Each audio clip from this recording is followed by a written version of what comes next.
You wanted the best. You've got the best podcast. The hottest podcast in the world.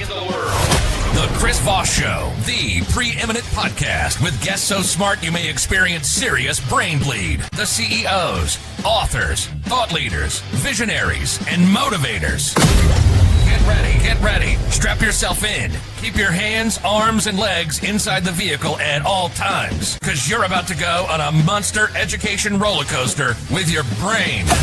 Now, here's your host, Chris Voss. Hi, folks. It's Voss here from the ChrisVossShow.com. There you go, ladies and gentlemen. One of the oldest podcasts still broadcasting after nearly 20 years. Wow, there you go. We got some radio bits in there. Welcome to the big show. As always, my family and friends, we certainly appreciate you guys being here.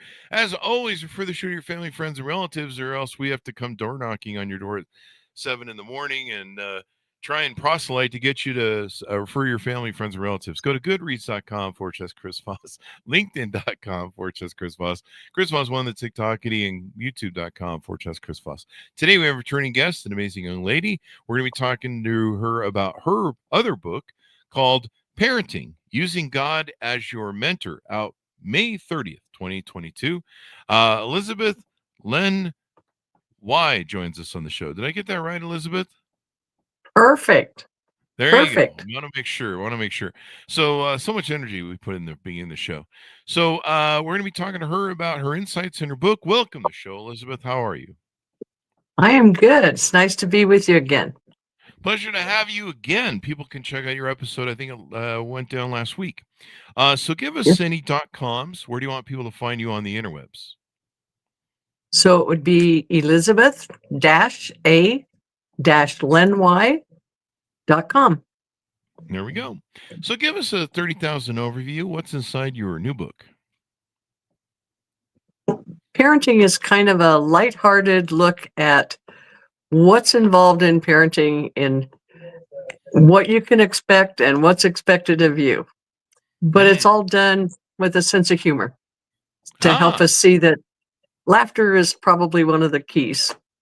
Just being able to laugh at ourselves as we parent. And why is the laughter important? What's the cue there? What does that medicine do? I think it keeps things in perspective. We have a tendency to get way too serious about some of the little things. We put a lot of focus on stuff that really isn't important, and later on, 2 or 3 kids down the line, we discover that it's a whole lot of fun if you just allow it to be. Yeah.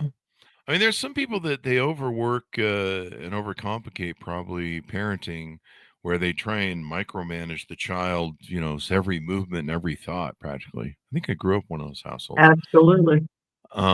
Absolutely.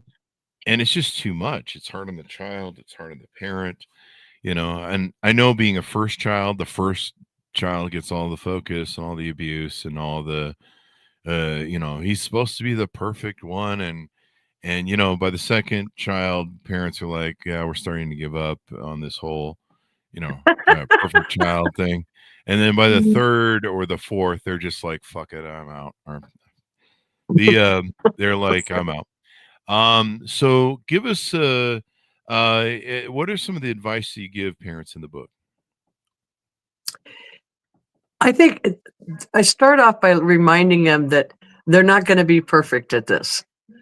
This is probably the most exciting and challenging job they're ever going to have. And they're not going to be perfect at it. And that's okay. The important thing is when you make a mistake, admit it and move on. Figure out how to not do the same one again. Mm-hmm. Yeah. Don't make the same one again. Yeah. So how do you parent with God as your mentor? What's the blueprint for that? How's it lay out?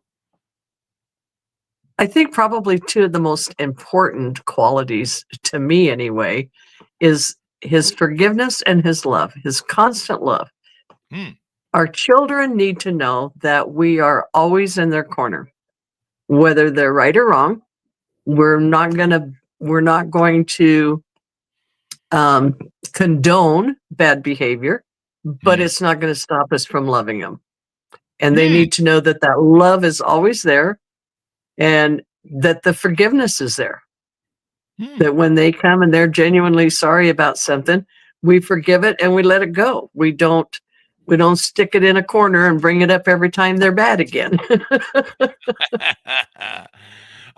So what motivated, well, what about when they become teenagers? Do we still have to love them? Absolutely. Even more important. Because that's when they're the most challenging. Well, And that's and because they're the most challenging, that's when our unfailing love is even more important. Yeah. There And you our go. forgiveness. Yeah, probably Because they lots of can forgiveness. they can be difficult. Yeah, I mean, they're trying to figure But out you who know, they are and stuff. Yeah. oh yeah, and their hormones are going crazy and their Uh-huh. body's going through changes that they don't understand and that they're trying to acclimate to. And they've gotten into peer pressure. And Mm. so all of a sudden, their friends kind of take a higher position in their social realm. And Mhm. they get a lot of bad advice and a lot of bad guidance from their friends. And Yeah. so that's when a cool head on the part of the parents and Mm. some patience really helps to pay off because the child needs to know they can always count on you for the truth Mhm. and that you're going to love them. I mean, Ah. no matter what happens. I should go back down to the adoption clinic and pick up my teenagers again. Now that you've given me a way to deal with them. Anyway, I'm just kidding. I faked my death. I don't know where they're at. So anyway, what motivated you to write this book? Actually, God did, and Mm. the ironic part is that as I was writing it, I when I first started, I thought I was writing it as kind of a guideline, but I began to realize that God was reminding me that we really don't change a lot from Yeah. the time we're 3 and throwing temper tantrums over not getting our own way to being grown adults and questioning, how come I can't do this and why isn't this working the way I wanted? I mean, we're still doing the same thing. We're pitching fits and misbehaving, and that as our Father, He wants us to understand that He has our best interest in mind all the time. Mhm. And even when we don't understand it, we can trust Him because He's our Father. And that's probably one of the best parallels um, between Him and us and our Mhm. kids is setting a pattern for them so that they know they can trust us Mm. and that what we say is always geared to their best interest. Ah. So we don't become the enemy. Yeah. Well, how do parents develop this sort of relationship with God so they know how to parent using God? Yeah, yeah. It's very helpful. It's very Mhm. helpful. Mm. And when we understand that, and that's where a sense of humor comes in because I quite often have seen myself do things and thought, oh, I'm sure my heavenly Father is just shaking his head, going, "Girl, girl, girl, girl, girl, what are you thinking?" Mm. And yet I know he's gonna stand by me and he's gonna help me through it. So, Ah. And you mentioned this book isn't about raising children, mhm. isn't just about raising children, but also Yeah. about preparing for eternal life. How do you weave that perspective into practicing parenting advice? Um, I start. I think it has to start when they're little. It Mm. as they develop trust in us and reliance on us, um, they begin to see a pattern. And if they see us trusting in our heavenly Father and leaning on Him, it sets the example. Kids learn more by what they see and hear from their parents than they do from what's going on around them. I mean, if you want your daughter to grow up and expect a respectful, loving husband, she has to see that. in her father. Mm. If you want your son to grow up to be, a spiritual leader in the home and a financial provider and a good symbol of how a man should behave, then they need to see that.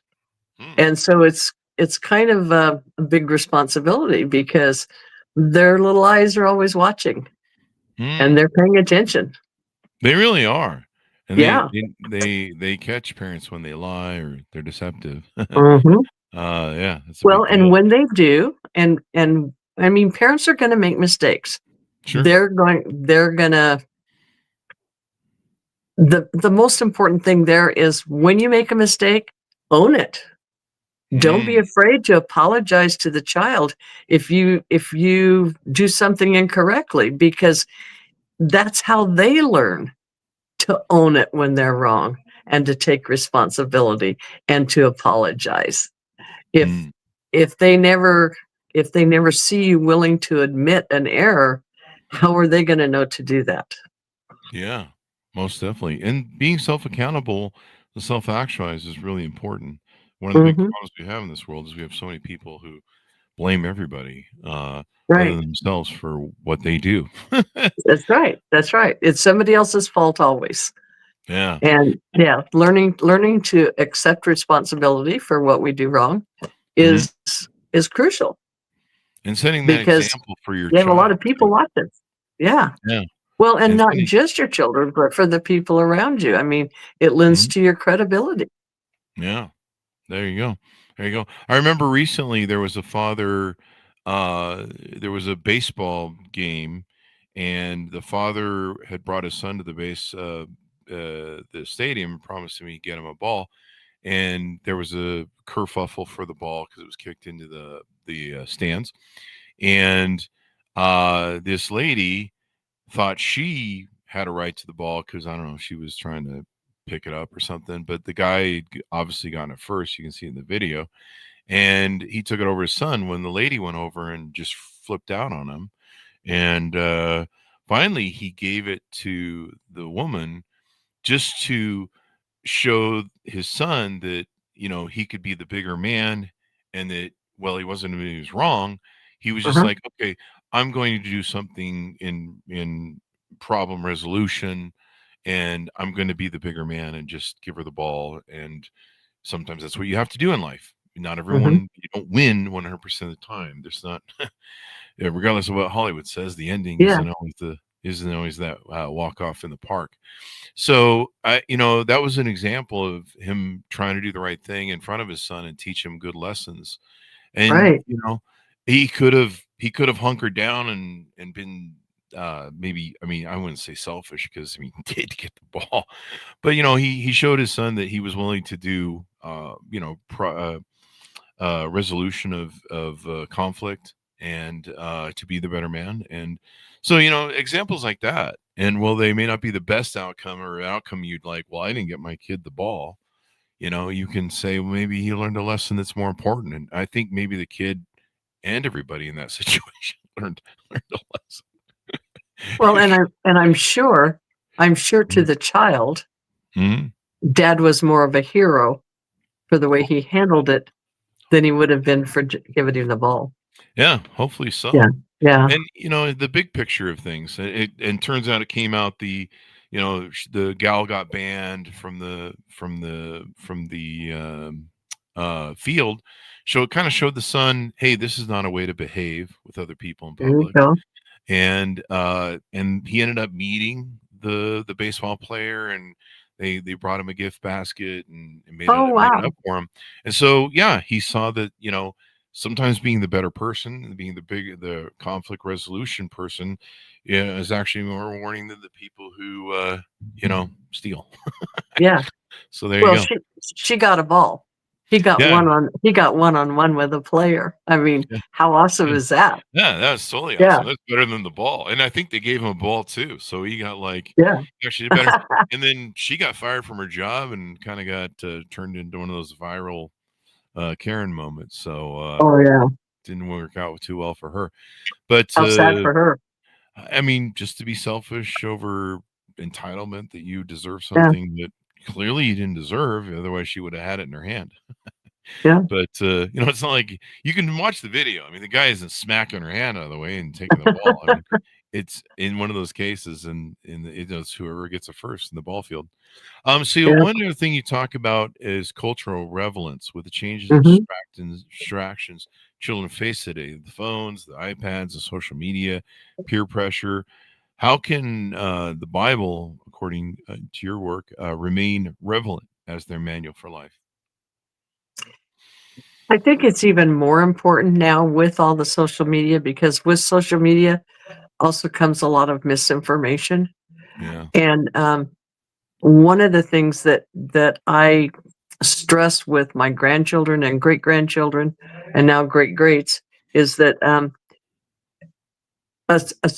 everything has a purpose. I mean, obviously, God gave us the intelligence to create social media and electronics and all of this stuff, but He also expects us to use it prudently. And so, Mm, one of the things I stress to them is it's a tool, yeah. and it's like any other tool. It has a time, it has a place, and it has a purpose. But the Bible is timeless. I mean, Mm, social fads are going to change. Um, Social relevance is going to change, but the Bible stays the same, mm, and the lessons in it stay the same, and the lessons in themselves have value. So, as much fun as those things are, they can also. One of my grandsons, I noticed, doesn't communicate with the people around him because of the amount of time he was spending on social media. And so I worked with his mom to try and get him to do things that were more social, and mm, to spend more time talking to people and mhm. sharing stories, and taking him back to the basic principles when, there was a time when the Bible wasn't even written down, that all of its information was shared by word of mouth. It was one person sharing with another, and it was storytelling, and that's how they learned it. And we've lost that. I mean, I can't even tell you the number of times that I see people walking and they're not even talking to each other. Or I'll see two young people. I watched it in a store I worked in. There were two young people standing right next to each other, and their Mhm. communication was done on their iPhones. Yeah. They're standing literally side by side, and yet they're not saying a single word to one another. Mhm. And one of the times, one of them I talked to, and I said, "Can you explain this to me?" I said, "This is baffling to me." I said, "You're right there." And I said, "If you talk with them, you can hear changes in the influx in their voice. You can see body language changes, and you know exactly where they're coming from and exactly what they're feeling." And I said, "In the text message, all you're seeing is words." I said, "How Mhm. does that work?" And she goes, "Sometimes you just don't want to talk to them."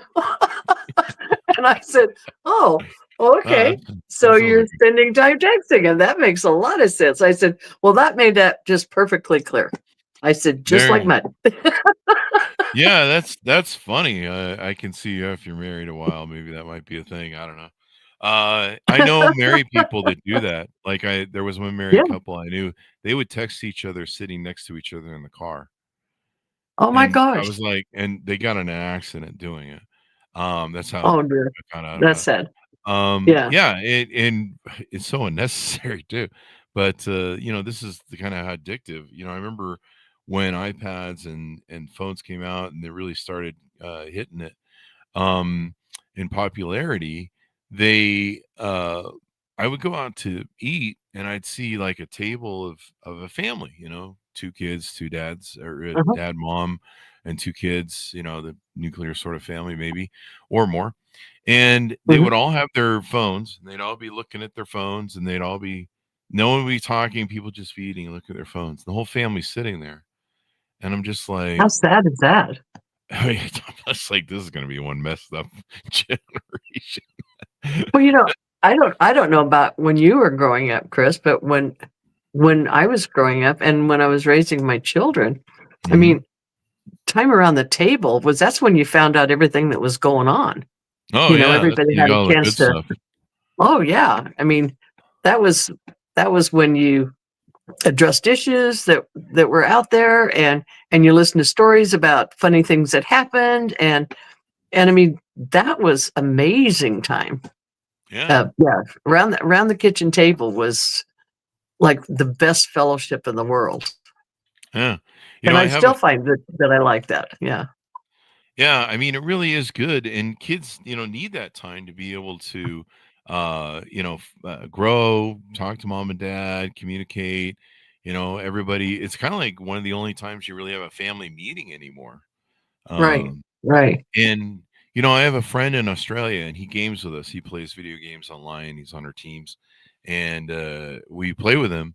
But at a certain time every night, he's in Australia, so it's in the middle of the night for us.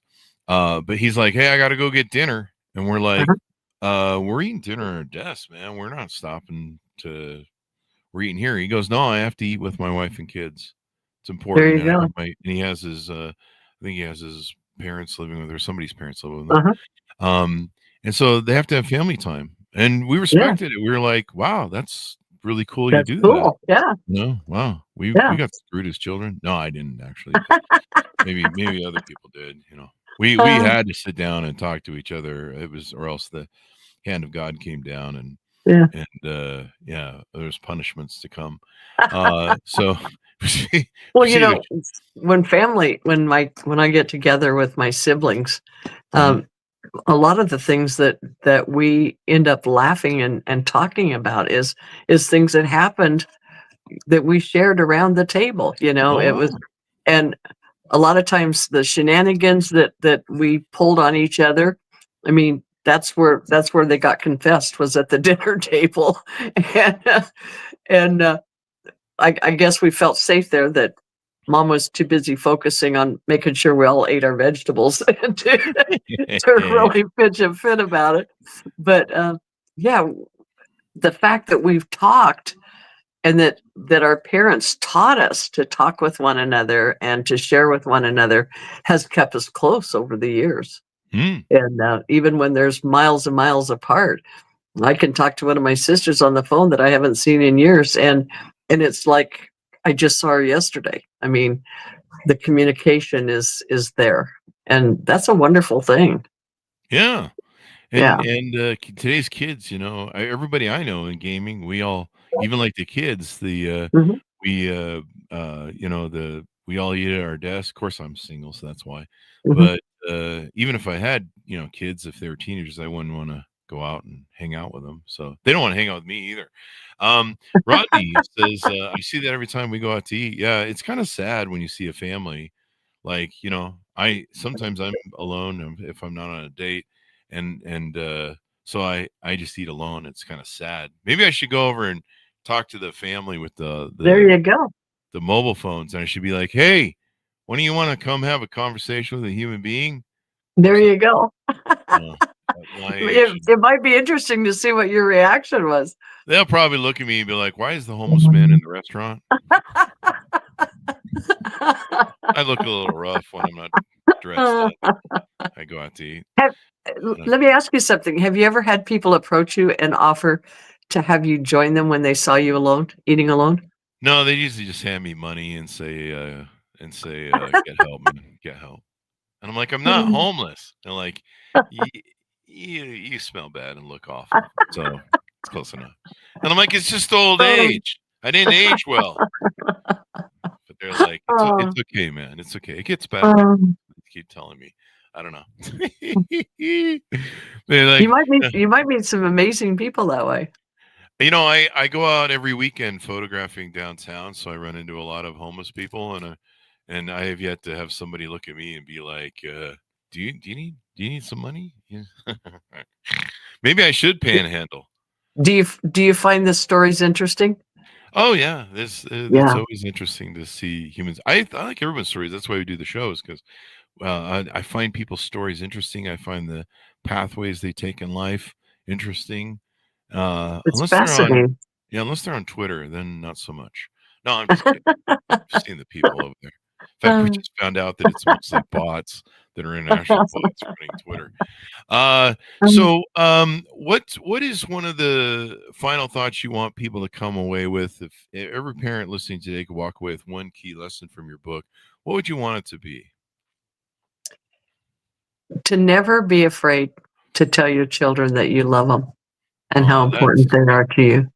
That's not right at all. Because sometimes, when they get a little older, they're not all that cool about it. I still, when I'm visiting my son and I leave, my son is in his 50s. He's the baby of the family. Mm-hmm. And he still kisses me goodbye and tells me he loves me. And that to me is precious. And we started that when he was a little child. And you never know. Life is so short and so unpredictable. Children and every human being needs to know that they're loved and that they're valued. And I think that's probably the key, knowing that there's nothing they can do that's going to make me love them less or love them more. It's the love is there. It's forever. And it grows with every day. It never diminishes. Mm-hmm. Mm-hmm. There you go. Well, any more thoughts that we have that we should share with people on the book and what's inside of it? Every child is unique. Mm-hmm. Each one of us, every single person is uniquely, purposefully created. And I think to recognize how amazing that uniqueness is, so that we're not comparing this child with that child, to just accept each one. Probably the most amazing gift my mother gave to me was the fact that she accepted. There were 5 of us in the family, and she accepted and loved each one of us as the individuals we were. And that allowed us to become completely different individuals. We weren't stamped into the same mold. So it allowed us to each become our own unique person. And I'll forever be grateful for that. Yeah. And one of the things I wanted to impart to my children and grandchildren and for all the generations and all the people I meet is that each one's important. And the differences is what makes them fun. That's what makes them fun. Yeah. Plus, when you're the grandma, you get to just spoil them and then send them home. That's true. That's true. And sometimes they keep coming back because they like that. Yeah. Yeah. Yeah. And then when they get, I have a plaque in my office that from one of my grandchildren. It says, "Blessed is she who spoils and snuggles, hugs and hopes, prays and pampers, for she shall be called grandma." There you go. And make sure you load them up on sugar and drums and send them home. Only if you don't want to speak to their parents in the near future. Well, there's always that. There's always issues in that family. So not saying it's mine, but ideas. Yeah, one of the things I do at the end of the book is I challenge people, because the last chapter in the book is comparing children to kite flying, raising children to kite flying. And so at the very end, I challenge them to go fly a kite, because it teaches you about the importance of when to let go, when to pull in, when they need freedom, when they need control, to help them to get their maximum flight. So there you have it. I tell people to go fly a kite, but it's for a different reason. See how that works? Well, when you read the end of it, you'll have a whole different perspective on flying a kite. Definitely. I probably need one at this point, because I've told so many people, go fly a kite. So as we go out, give people, Elizabeth, your .coms. Tell people where they can find you on the interwebs. Okay, it is Elizabeth lenwai.com.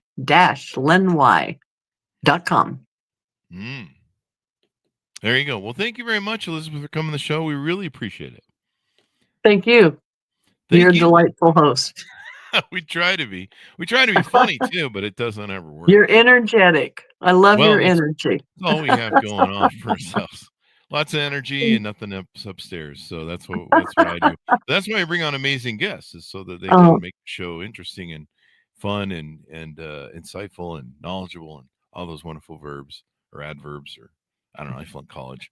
Anyway, guys, thanks, Elizabeth, for coming by. Order up her book wherever fine books are sold. Parenting, Using God as Your Mentor, out on paperback, May 30th, 2022. And check out her prior appearance on the show. I think it was last week or two ago. But check out that there. As always, folks, go to goodreads.com/Chris Voss, LinkedIn.com/Chris Voss, Chris Voss 1 on the TikTokity and all those crazy places in it. Be good to each other. Stay safe. We'll see you guys next time. And there you go.